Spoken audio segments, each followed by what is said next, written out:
Weekly update for Friday, November 8th. This here letter poured in last week from Thomas K. in Nebraska. Dear Mr. Sim, it's yet been even longer since I last wrote to you from here in the middle of les États-Unis. He uses the EU, but I knew what he meant. I'm glad you're still here among us. So many comic greats are leaving this world. It's sad and frightening. Yeah, it's one of the benefits of not being on the internet is I don't find out who passed and how many of them are going. And publishing Cerebus in Hell. I hope your health is good, or at least not getting worse, and that the wrist ailment you mentioned to me a while back has gotten better. Well, it hasn't really gotten better, but it's gotten worse in an interesting way, which is the wrist brace is, I'm having to pull it over so tight to keep it solid so that the wrist isn't going where I don't want it to go, that it was actually pinching in the web between the thumb and the first finger. And that was interesting because it's like, well, I can't have that if I'm going to be doing this many hours of work in a row, but I have no idea what to do about it. But that part seems to have gotten better, so that was maybe just a temporary aberration. I hope your wrist condition isn't like what some baseball players suffer from. For example, John Smoltz, a Hall of Fame pitcher, can't throw a ball anymore, even after shoulder surgeries and the like. Maybe our body parts are like batteries, and after expending their charge, just die out. I hope that's not the case with you and your wrist.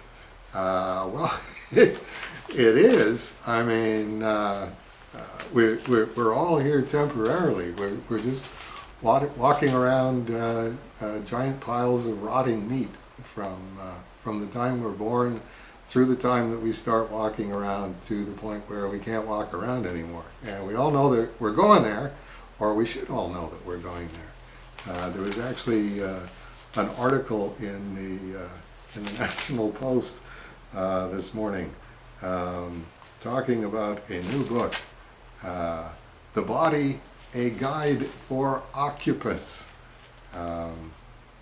written by, what was the guy's name? Bill Bryson. And they got some excerpts from it. The second one, Skin Deep.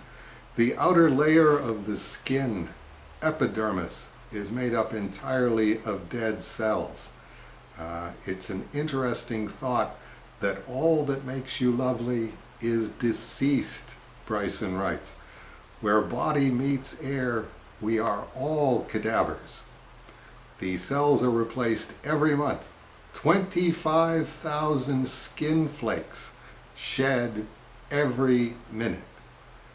Run a finger along a dusty shelf and you are, in large part, clearing a path through fragments of your former self, Bryson says. So yeah, you know, look at it that way. What we all know of each other is dead parts of us falling off. So I think, you know, God's trying to break it to us gently, but you're in a giant pile of rotting meat, and all of the stuff that's visible of you is already dead, and all of the stuff that's inside is finite. It's gone. You're gone. So, okay, just something you could think about. Where are we?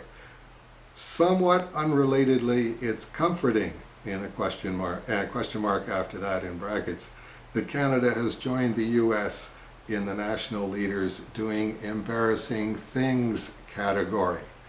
And I assume you are referring to Justin Bojangles Trudeau. And yeah, I'll be dealing with that in the Cerebus in Hell November 2020 issue, which I'm in the middle of working on right now, where Cerebus runs for Prime Minister again this time as Flaming Cerebus, with the top half of his head on fire. I wanted to thank you in particular, he writes, for the cover of your Cerebus Annual #1 from April.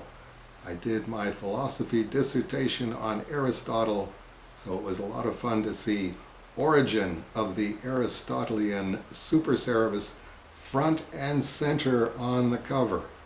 I'm hoping to get a nice mylar sleeve for it so I can place it on a shelf in my office. And yep, there you go. That was my tribute. Get Steve Ditko on the phone. There's a Cerebus shrug joke somewhere in here, and Cerebus bets he can find it. Okay. He's also writes, I also wanted to tell you of a Cerebus experience I had over the summer. The comic store I go to, Trade-A-Tape Comic Center, is in downtown Lincoln, a 15-minute bike ride from my house. There's another one out in the burbs, but I won't bother to which I won't bother to find, he writes. It's a venerable institution, more than 40 years in business.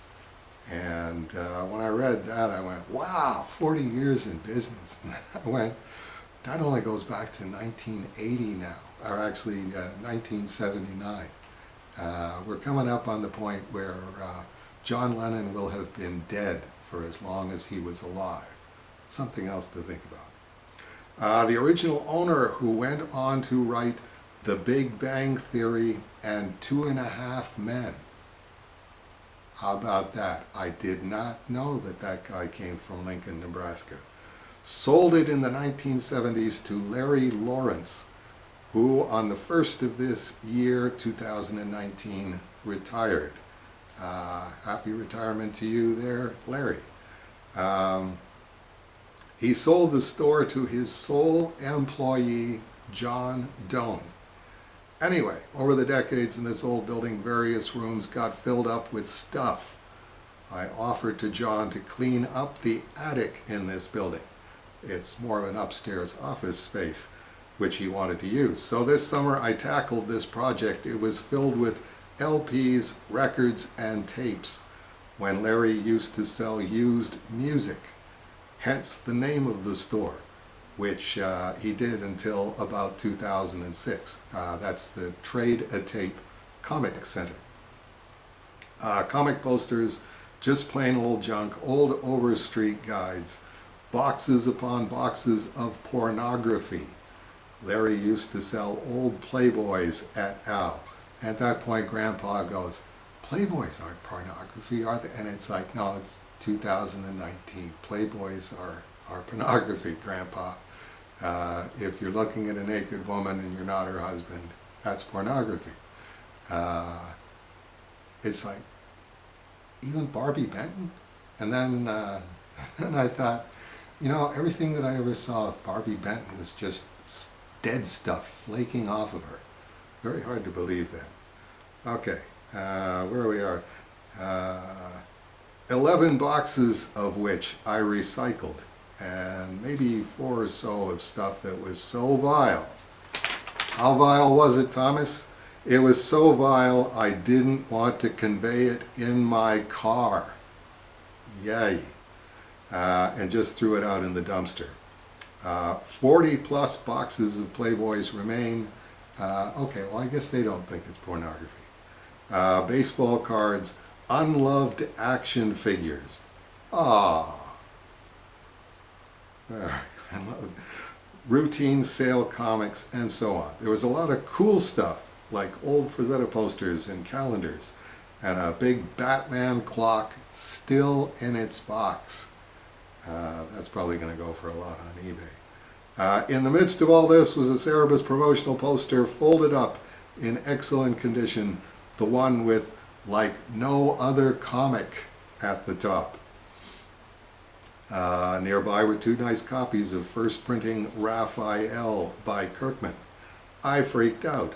Also in that box was a Swords of Cerebus Volume 2 and the floppy supplement to number 6. I freaked out more. John gave me the poster and sold the others to me at a steep discount. I was thrilled. Much later, at the bottom of a different box, I found another Swords of Cerebus, the one with the Barry Smith cover. John gave that one to me. I hope to get the Cerebus promo poster framed someday soon. So there you go. A very nice letter from Thomas K. in Nebraska. He's not actually in Lincoln. He's 15 minutes bike ride outside of Lincoln. Okay, that's going to do it for the weekly update for this week. Let's close on a shot of the original art for the cover of the Swords of Cerebus Volume 5 by BWS. This is sort of a nya. I've got the original artwork, which is not really a grandpa kind of thing to say, so grandpas don't say nya.